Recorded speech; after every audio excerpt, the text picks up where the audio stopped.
Hi friends, Mrs. Bartolo here. We're only going to work on this side of this worksheet today. It's called Shapes, Fractions, and Stories, page 1 of 2. And we're only going to do the front today. It's going to take us a little while because we have story problems down here. But we're going to work on those together and then we'll save the other side for another day. We're going to start with number 1. It says color half of each shape below. I've drawn those shapes a little bigger on my whiteboard so you can see them. And we can start with the circle. And we know that half means that the shape is in 2 equal parts. So the lines that are drawn on our circle are not in 2 equal parts, they're in 4 equal parts. So to divide it evenly in half, we need the same part of our shape, the same size, to be colored in as is not colored in.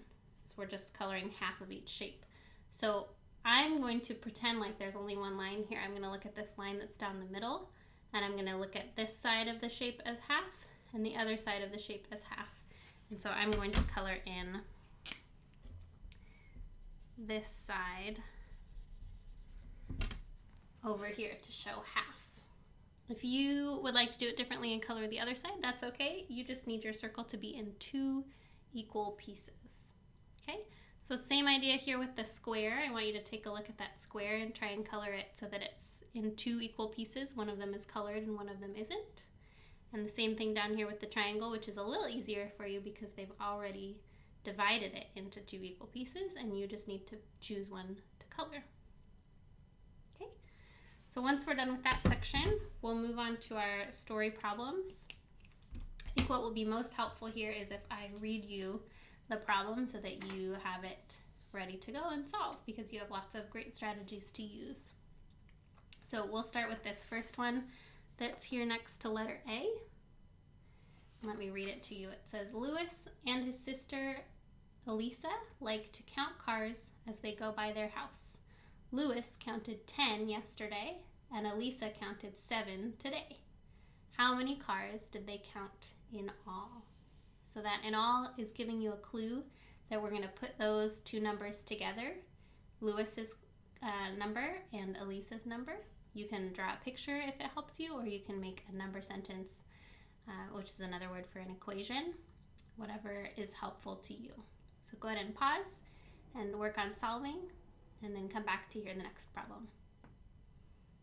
Okay, great job on that first one. We're going to do letter B now. B is right here. Same idea, draw a picture or a number sentence / equation, whatever helps you solve the problem. It says, Brianna saved 16 dimes. She spent 5 of them on stickers. How many dimes does she have left?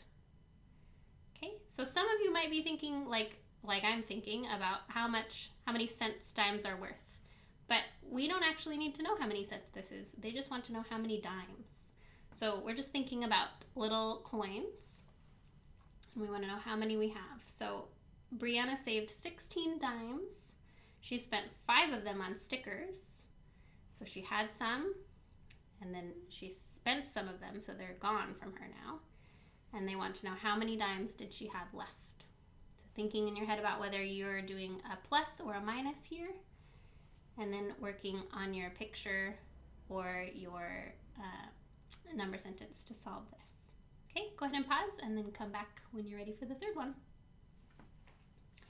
Letter C down here says, Amira read for 11 minutes after school, 5 minutes after dinner, and another 4 minutes before she fell asleep. How many minutes did she read today? Okay, so they've given you 3 different minutes. We've learned about how many minutes Amira read after school. We've learned about how many minutes she read after dinner, and then how many minutes she read before she fell asleep. So we want to know how many minutes all together. How many did she read today?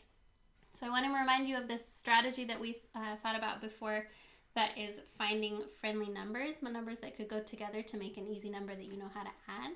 So you might be thinking about that 11 and that 4 that would work together to make 15. That would make it easier to add to the 5. So remember, you can do this in whatever order you need to. We're putting all the minutes together and solving to find out how many she read today.